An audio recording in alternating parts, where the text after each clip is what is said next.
हमारी, ये मैदान है हमारा, ये अरमान हमारे, ये हौसला हमारा, ये पहचान हमारी, ये साहस हमारा, ये जिद है हमारी, सारा जहां हमारा, उड़ने की ये हमारी, खुला आकाश हमारा, ये उड़ान है हमारी, ये आसमां हमारा।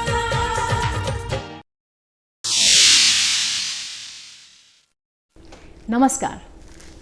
रक्तदान एक नेक काम है, जिन्होंने किया उन्हें प्रणाम है। आज खुला आकाश में हम रक्तदान महादान पर चर्चा करेंगे और मैं ऋतु जायसवाल आपका स्वागत करती हूँ।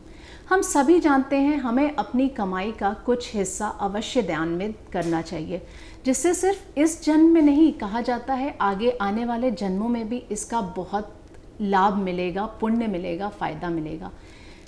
लेकिन क्या हम जानते हैं कि अगर दान की बात की जाए तो रक्तदान से बढ़कर कोई बड़ा दान नहीं है, क्योंकि हम सभी ने अपने जीवन में ये सिचुएशन अवश्य देखा होगा कि जब हमारे परिवार वालों पे कभी कोई संकट आता है तब हमारे मन में ये ख्याल आता है, चाहे हमारे शरीर का कतरा कतरा ले लो, हर बूंद खून की हर बूंद ले लो, लेकिन हमारे जो भी करीबी रिश्तेदार, नातेदार, दोस्त हैं उनको बचा लिया जाए। पर ये सोच सबके लिए क्यों नहीं आती है? हम सभी को अपने इस जीवन जो ईश्वर ने हमें दिया है, वो भी अगर हम रक्तदान करेंगे तो दूसरों के जीवन को बचाया जा सकता है। इससे श्रेष्ठ, इससे परोपकारी तो और कोई कार्य हो ही नहीं सकता। आज इसी विषय पर चर्चा करने के लिए आज हमारी पूरी टीम, डीडी बिहार की पूरी टीम, खुला आकाश कार्यक्रम में हम लोग पटना एम्स में आए हैं डॉक्टर नेहा से मिलने। डॉक्टर नेहा, आपका बहुत बहुत स्वागत है। नमस्कार रितु जी। आज बहुत ही अच्छी बात है कि बिहार सरकार ने जो मुहिम ली है और हमारे भारत सरकार की मुहिम के अंतर्गत महिलाओं का क्या योगदान है रक्तदान में, इस विषय पे चर्चा होनी चाहिए। अगर बात की जाए महिलाओं के स्वैच्छिक रक्तदान को, मतलब आप उसको कैसे देखती हैं? तो जैसा कि मैंने बताया कि 1% हम जो डोनेशन अचीव कर पाते हैं, उसमें जो फीमेल के जो आंकड़े हैं भारतवर्ष में खास करके, वो बहुत ही कम है। और इन 1% में अगर देखा जाए कि हमारा जैसे एम्स है, हम प्रायः जो है 70 से 80 डोनेशंस हमें रिसीव होता है, तो उसमें से जो महिलाओं की संख्या है 4-5, इसका मतलब परसेंटेज के रूप में देखा जाए तो 0.1 से भी ये काफ़ी कम है। इसी सिलसिले में हमारी टीम ने पूरा एक स्टोरी तैयार करके रखी है और आइए उसको देखते हैं। तो आइए हम देखते हैं वो स्टोरी और इस कार्यक्रम को आगे बढ़ाते हैं। समाज के एक जागरूक और जिम्मेदार नागरिक होने के नाते सभी को रक्तदान करना चाहिए। जीवन बचाने के लिए खून चढ़ाने की ज़रूरत पड़ती है। दुर्घटना, रक्तस्राव, प्रसव काल और ऑपरेशन आदि अवसर शामिल हैं, जिनके कारण अत्यधिक खून बह सकता है और इस अवसर पर उन लोगों को खून की आवश्यकता पड़ती है। थैलेसीमिया, ल्यूकीमिया, हीमोफीलिया जैसे अनेक रोगों से पीड़ित व्यक्तियों के शरीर को भी बार बार रक्त की आवश्यकता रहती है, अन्यथा उनका जीवन खतरे में रहता है, जिसके कारण उनको खून चढ़ाना अनिवार्य हो जाता है। इस जीवनदायी रक्त को एकत्रित करने का एकमात्र उपाय है रक्तदान। लेकिन रक्तदाताओं की कमी वैसी ही बनी हुई है। लोगों की यह धारणा है कि रक्तदान से कमज़ोरी व नपुंसकता आती है, जो कि पूरी तरह बेबुनियाद है। रक्तदान करने से न सिर्फ किसी दूसरे ज़रूरतमंद को समय पर रक्त की प्राप्ति होती है, उसका जीवन भी बचाया जा सकता है, बल्कि रक्तदान करने वाले के शरीर को भी मिलते हैं ये कई फ़ायदे। रक्तदान करने से शरीर को कई तरह के भावनात्मक और शारीरिक स्वास्थ्य के लाभ मिलते हैं। मेंटल हेल्थ फाउंडेशन की एक रिपोर्ट के अनुसार दूसरे की मदद करने से तनाव कम होता है, भावनात्मक स्वास्थ्य में सुधार होता है, ब्लड डोनेशन के दौरान फ्री चेकअप से शारीरिक लाभ होता है, नेगेटिव भावनाओं से छुटकारा पाने में मदद मिलती है, एक स्वस्थ हृदय और संवहनी प्रणाली। ब्लड डोनेट करने से ब्लड प्रेशर और दिल के दौरे का जोखिम कम हो सकता है। हमारे समाज में न सिर्फ पुरुष बल्कि महिलाएं भी बढ़ चढ़कर इस पुनीत कार्य में भाग ले रही हैं एवं स्वेच्छा से रक्तदान कर रही हैं।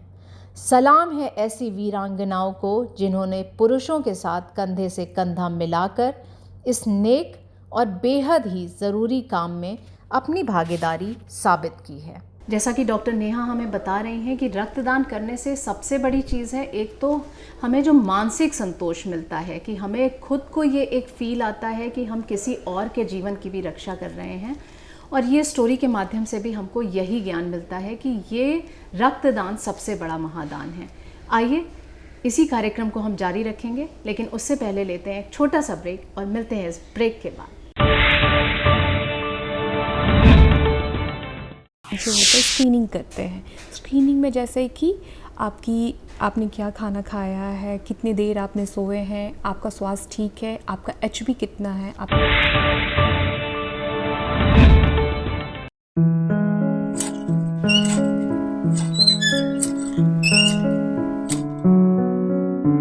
हमरा जमाना के तो बात ही कुछ और रहे। हमरा जमाना के गाना माने खारा सोना। हमरा संग देखी हमरा जमाना के हिंदी फिल्मी गीत ओल्ड इज गोल्ड में सप्ताह में 7 दिन सुबह 7:45 बजे केवल DD बिहार पर।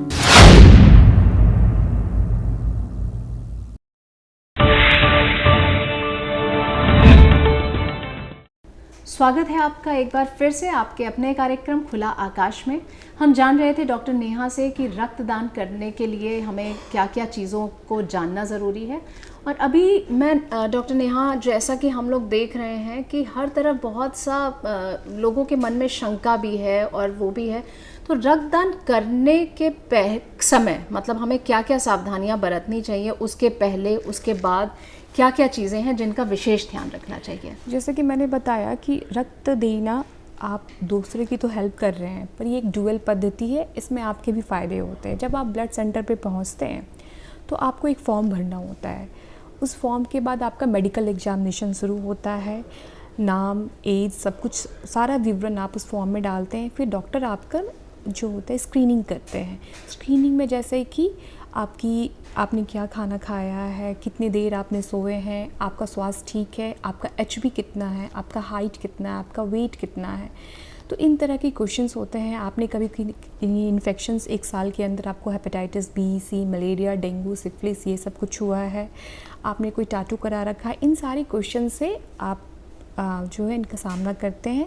अगर सही उत्तर है तो आगे आप जाते हैं ब्लड डोनेशंस के लिए। ब्लड डोनेशंस की प्रणाली 10 से 12 मिनट की होती है। तो देखा गया कि स्क्रीनिंग के तहत जैसे आप BP मेज़र करा रहे हैं, वेट करा रहे हैं, हाइट करा रहे हैं, तो सबसे ज़्यादा रक्तदान के लिए जो लोग नहीं वंचित रह पाते हैं, जिनको डेफर्ड किया जाता है, वो आता है हीमोग्लोबिन की वजह से। और जो हीमोग्लोबिन की कमी खास करके महिलाओं में देखी गई है। ऐसे हम जानते हैं कि HB जिनका कम हो तो उनको एनीमिया कहते हैं। अगर 11 ग्राम से कम हीमोग्लोबिन प्रेग्नेंट फीमेल का है WHO द्वारा तो वो एनीमिक कहलाएंगी। वहीं 12 ग्राम से एक सामान्य महिला का कम है जो कि वो रिप्रोडक्शन एज में है तो वो एनीमिया कहलाएंगी। खास करके जब ब्लड डोनेशन का क्राइटेरिया है 12.5, इससे जो लोग कम आएंगे तो आप जो है एनीमिक होंगे। अभी आपने बताया हाइट, वेट, एज, मतलब ये बहुत सी चीज़ें आप बता रही थी कि इस पे क्या क्या है, तो मैं जानना चाहूँगी कि इसकी न्यूनतम और अधिकतम उम्र क्या होती है रक्तदान करने की, और क्या रक्तदान करने के समय हाइट और वेट का कुछ लेना देना है? बहुत बार हम सुनते हैं कि रक्तदान देने से, मतलब ये भी एक मिथ है कि वज़न बहुत कम हो जाता है, तो आपका इस बारे में क्या विचार है? जो रक्तदान की प्रणाली है, सामान्यतः जो है रक्त हम किसी भी बॉडी में हमारे पास 5 लीटर जो होता है ब्लड वॉल्यूम रक्त होता है, और 5 लीटर का 10% जो है उसका जो है हम ब्लड डोनेशंस लेते हैं। आपकी बॉडी में जो उसका 10% मतलब कि 350 ml, 350 ml से ज़्यादा रक्त या 450 ml, यही रक्त लेने की प्रणाली है जिससे कि आपको कोई दिक्कत नहीं होगी। अगर आप रक्त नहीं देते हैं तो आपको ये जानकर आश्चर्यचकित होंगे कि ब्लड जो हमारे शरीर में बिना डोनेशंस के वो खुद भी डिस्ट्रॉय होता है 100 दिनों के अंदर, और हमारी जो बोन मैरो सेल्स हैं वो नए सेल्स को निकालती हैं।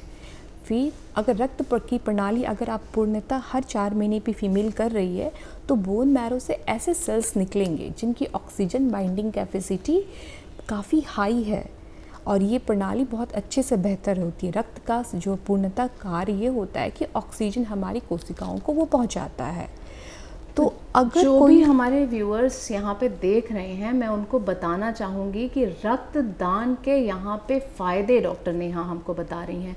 अक्सर हम लोगों के मन में ये विचार आता है कि रक्तदान करने से कमज़ोरी हो जाएगी, वज़न कम हो जाएगा या हम किसी संक्रमण का शिकार हो जाएंगे, लेकिन उसके बहुत से फ़ायदे हैं। मैं चाहूँगी डॉक्टर नेहा प्लीज़ आप इसको बहुत विस्तार से हमारे दर्शकों को बताएं। तो जैसा कि मैंने बताया कि अगर आप रक्त देते हैं तो नए सेल्स आएंगे, साथ में अलग अलग तरह के डोनेशन से दिया हुआ प्लेटलेट जो है 48 घंटों में वापस आ जाता है, प्लाज्मा भी 72 घंटों में वापस आ जाता है और प्लस ये जो प्रणाली है डिटॉक्सिफिकेशन, आपकी बॉडी का डिटॉक्सिफिकेशन से वो जारी रहता है। अगर आप रक्त नहीं देंगे तो लगातार जो आयरन आपके शरीर में एक्यूमुलेट होगा वो एक तरह का कैंसर कर सकता है, तो बॉडी आपकी प्यूरिफिकेशन में चली जाती है। उसके अलावा जो आप ब्लड दिए हैं तो उससे अलग अलग कंपोनेंट बनते हैं, जैसे कि प्लेटलेट, होल ब्लड से प्लेटलेट बनेगा, पीआरबीसी बनेगा, प्लाज्मा बनेगा और इसके अलग अलग ट्रांसफ्यूजन्स इंडिकेशंस होते हैं। रही बात की कि ब्लड डोनेशंस में आपका वेट, जो बैड कोलेस्ट्रॉल है वो संतुलित रहता है, वो चला जाता है और जो गुड कोलेस्ट्रॉल है उसका उत्पादन हमारे शरीर में लीवर से ज़्यादा होता है। टॉक्सिन्स जो होते हैं वो क्लैरिफाइड होते हैं और जितना कि आपने वापस अभी तक लॉस है कुछ भी, और कई तरह के कैंसर से भी आप बच पाते हैं, जैसे हीमाटोक्रेसिस, पॉलीसाइथेमिया वेरा, इन सारे कैंसर से भी बचा जा सकता है। तो ब्लड डोनेशंस जो है ये आप दूसरे की सेफ्टी को सिक्योर करते ही हैं और अपनी सेफ्टी को उससे ज़्यादा सिक्योर करते हैं। अगर ब्लड डोनेशंस की प्रणाली में अगर कहीं भी कमी हुई, सपोज़ अगर आपका हीमोग्लोबिन कम है, एनीमिक आप निकले, तो आप ये पता कर सकते हैं कि हम इसे ठीक कैसे करें। आयरन डेफिशिएंसी के लिए आपको जो है वैसे पदार्थ को लेना पड़ेगा जिनमें आयरन की मात्रा ज़्यादा हो, जैसे कि खजूर, हरी साग सब्जियां, पत्ते, इन सब में आयरन डेफिशिएंसी मेरा बेटर बल्कि किया जाता आपसे है। अगला प्रश्न यही होने वाला था कि हमें किस प्रकार का भोजन खाएं जिससे हमारे B12 की डिफिशिएंसी, आयरन डेफिशिएंसी, तो ऐसी हमारी जो भी महिलाएं हैं, क्योंकि महिलाओं में ये एनीमिया का प्रॉब्लम ज़्यादा देखने को आता है। और दूसरा, खान पान के साथ साथ ये भी बताएं कि सरकार के द्वारा एनीमिया मुक्त करने के लिए बहुत सी योजनाएं चलाई जा रही हैं, आप वो भी हमारे साथ साझा करें। तो जैसे कि मैंने आपके क्वेश्चंस रहा है कि B12 के लिए अंकुरित अनाज अगर आप खाएं तो उससे जो है कि आपका B12 डेफिशिएंसी जो है की कमी दूर हो सकती है। खास करके अगर आप प्रोटीन अपने खाने में अंडे का सेवन करते हैं, तो हमारी सरकार के द्वारा जो बहुत सारी योजनाएं हैं जिसमें उन्हें रिप्रोडक्शन एज में जो फीमेल है उन्हें आयरन की जांच के लिए और उसकी उपलब्धता कराने के लिए उन्होंने जो प्रयास लिए हैं ऐसे हैं। और CCM के तहत बहुत सारी योजनाएं जो कि गर्ल फीमेल रिप्रोडक्शंस में जो हैं और बच्चों को वो ट्रीट करती हैं, एनीमिया और अनन्यूट्रिशंस के जो पोषण को, आहार को वो ठीक किया जाता है। और ब्लड बैंक में अगर आप देखेंगे कि आपकी जैसे BP है जी, BP की वजह से आप ब्लड डोनेशन नहीं कर पा रहे हैं, अगर आप हाइपरटेंशन की दवा लेते हैं जी, तो आप ब्लड डोनेशन कर सकते हैं। अगर आप डायबिटीज़ हैं और आप डायबिटीज़ की दवा ले रहे हैं, ना कि इंसुलिन, तो आप जो है डोनेशंस कर सकते हैं। और फीमेल से ये खास करके अनुरोध होगा कि आप अपना विशेषता ध्यान बस कहने के लिए नहीं, आप पे रखना चाहिए। कोई भी प्रॉब्लम आती है तो आपको ही फेस करना पड़ता है। तो डेफिनेटली आप बिल्कुल अच्छा खाएं और अपने बच्चों को भी, खास करके बेटियों को भी एक सही आहार दें। और सही आहार पाना ये कोई महंगी चीज़ नहीं है। खाने में 2 केला और 2 खजूर नियमतः अगर आप ये सेवन करते हैं और 1 अंडा, तो आपके जो शरीर का जो प्रत्येक दिन का प्रोटीन, आयरन, विटामिन बैलेंस आपके शरीर में पूर्णतः और कैल्शियम मौजूद रहेगा। तो ये आपने बहुत अच्छा बताया नेहा जी कि हम लोगों को, हर महिलाओं को अपने खाने में केला, खजूर, अंडा, अगर इसका नियमित रूप से सेवन कर रहे हैं तो एक पौष्टिक आहार तो हम ले ही रहे हैं। आगे बहुत से और भी सवाल हैं जो मैं चाहूँगी कि हमारे दर्शक भी जानना चाहते हैं, और आप बहुत अच्छी तरह से इन सवालों का जवाब भी दे रही हैं। लेकिन उससे पहले वक्त हो चला है एक छोटे से ब्रेक का। मिलते हैं इस ब्रेक के बाद।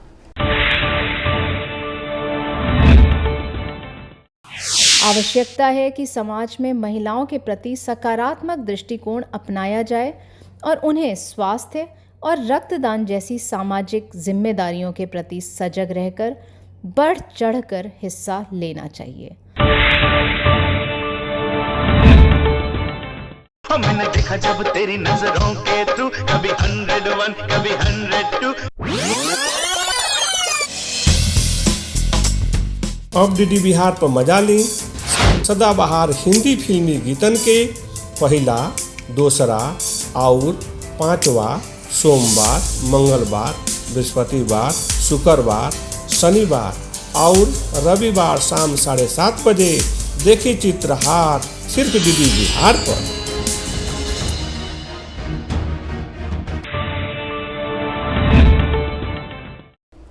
स्वागत है आपका एक बार फिर से आपके बेहद ही खास कार्यक्रम खुला आकाश में। अभी हम डॉक्टर नेहा से चर्चा कर रहे थे रक्तदान के विषय में।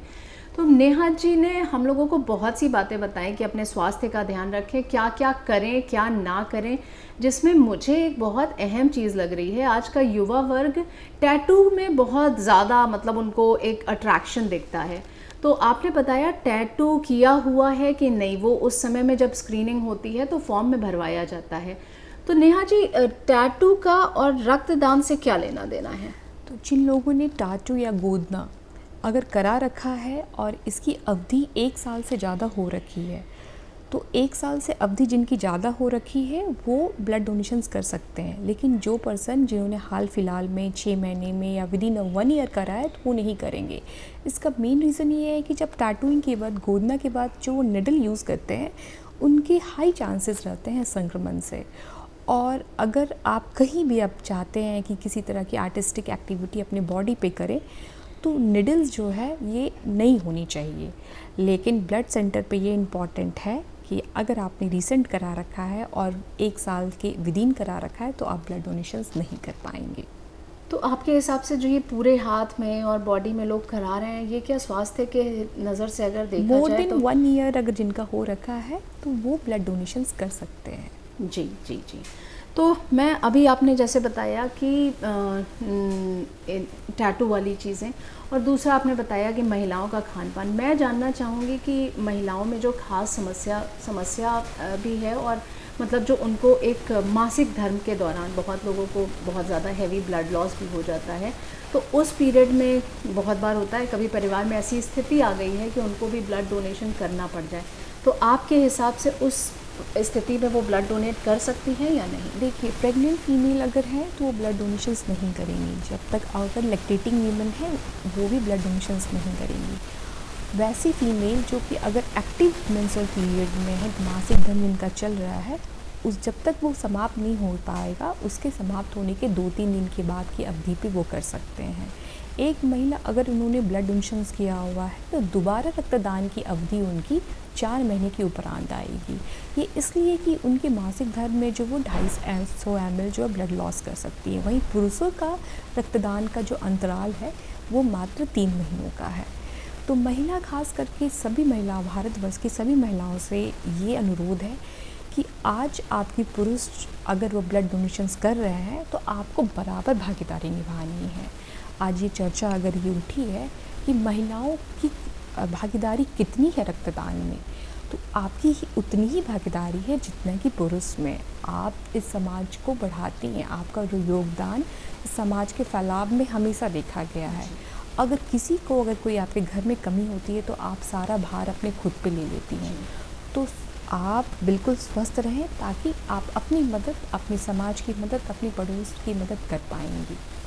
डॉक्टर नेहा, बहुत बहुत धन्यवाद। आपने अपना इतना कीमती समय दिया और इतनी अच्छी जानकारी हमारे दर्शकों को दी, उसके लिए शुक्रिया।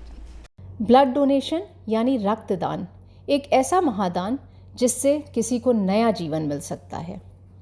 समाज में प्रचलित धारणाएं और मिथक हैं कि बहुत से लोग ये मानते हैं कि महिलाओं का रक्तदान करना उनके स्वास्थ्य पर नकारात्मक प्रभाव डाल सकता है, विशेषकर मासिक धर्म एवं गर्भावस्था जैसी स्थितियों के कारण महिलाएं ज़्यादातर परिवार की देखभाल और घर के कार्यों में इतना व्यस्त रहती हैं कि अपने स्वास्थ्य और रक्तदान जैसी सामाजिक जिम्मेदारी पर ध्यान नहीं दे पाती।